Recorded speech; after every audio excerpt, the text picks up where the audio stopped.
Hello and welcome back. We now have 3 additional tasks given us to by Anthemus, and the 3 of them are to first of all retrieve an elixir for him, second to retrieve a book for him, and the last is to look into an individual named Sage Opius to see if he needs anything in particular. So we're going to go check on the Sage first and see what he needs, and he can be found over in the library, the same library we made use of during the second chapter? The second chapter, yeah. And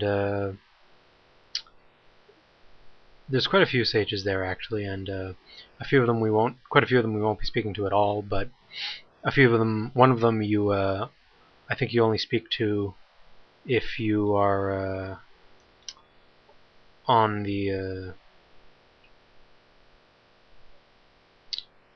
if you're a scout, and Sage Opius is this one over here, apparently, and we say that we're here to help him any way we can, and he needs us to acquire some ingredients for a special potion, and apparently a man named Gensa has the list, so we're going to have to go talk with him. And where he can be found is in the Inner Bailey, which is just outside here. I believe the scout will also get a quest similar to this, and the warrior will have his own little line of quests in this chapter. None of them are particularly difficult. Mostly they're just little fetch quests. I'll show you who gives you the warrior's quests once we find that individual. He pops up a little later on, and the scout quests are given to you by Mudam, and you can begin undertaking them a bit later as well. So anyway, if we come here, this barkeep here is Gensa, and there's apparently 2 herbs that we need. One is Thunder Root, and the other is something called Fireweed. And he gives some suggestions to where to get these things, and we set off to go and try to find them. He suggests that we go speak to Jorah over here, one of the women in the pavilion here, and apparently there's nobles around here who go around traipsing on the flowers.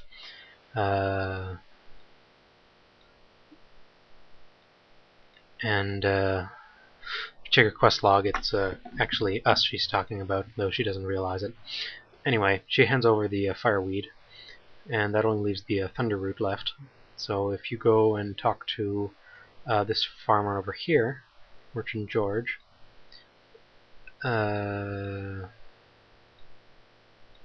he actually has a piece of thunder root,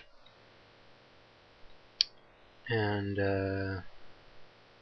he apparently wants 3,000 crown, or 3,000 crowns is his initial asking price.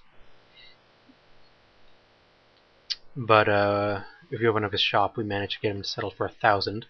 And this is the very expensive item I mentioned earlier that you need to manage to afford. So we buy a single piece of thunder root. He also has some other armor here. It's actually not too bad.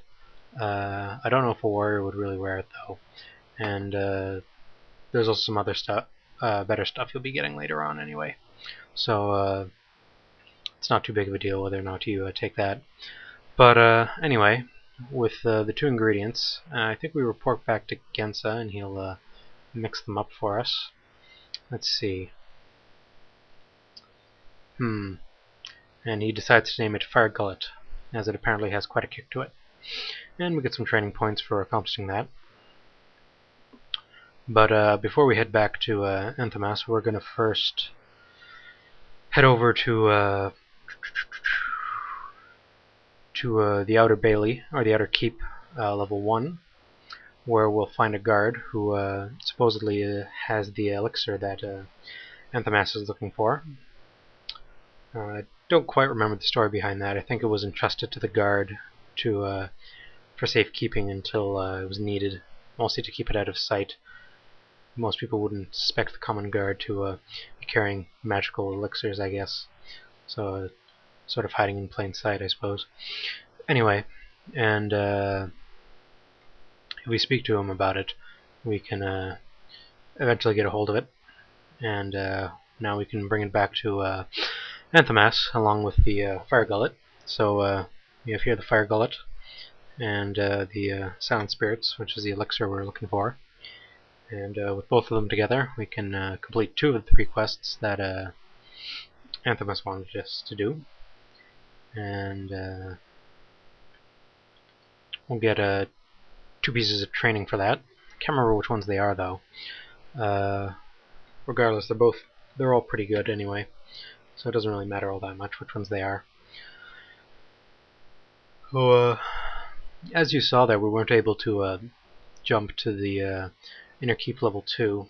That's because, I guess because the conversation log, or the conversation script for Enthamas changed enough that it's now counted as a new map. So we weren't able to hop there since it technically was counted as unexplored.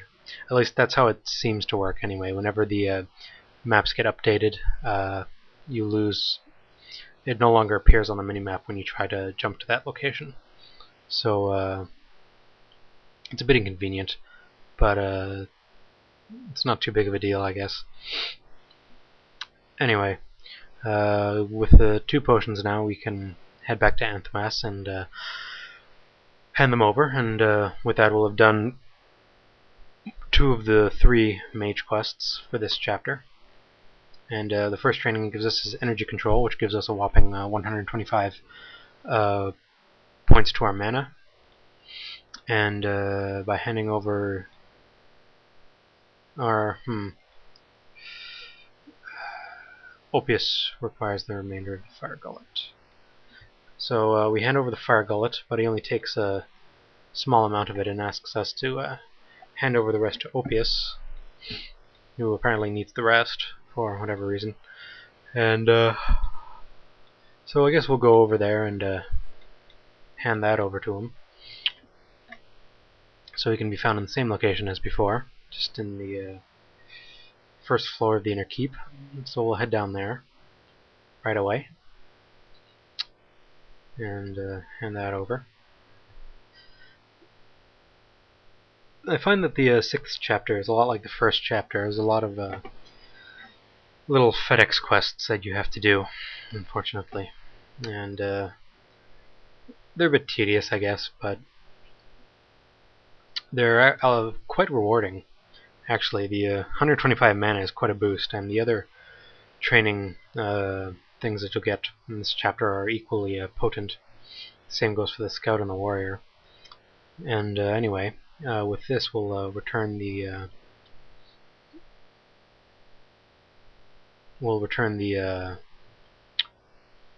Fire Gullet to Sage Opius, and he'll give us a bit of training called Mind Control, which adds 5 to our recharge rate and reduces our restriction by 15. And with that, our recharge rate is now up to 15 mana per second, and our restriction is at minus 33. So that's rather good. And that there's only a few things left to do. So I think what we'll do next is we'll look into the skeleton problem. And to do that, we'll need to head downstairs. But as we heard before, the passageway down has been locked off by Wassian, for fear that the skeletons might enter into the castle. So we need to go talk to him, and he'll mention that we should get permission to enter into the lower areas of the castle. And to do that, we'll need to speak to another NPC, but we'll do that in the next video, as I'm running out of time. So I'll see you next time.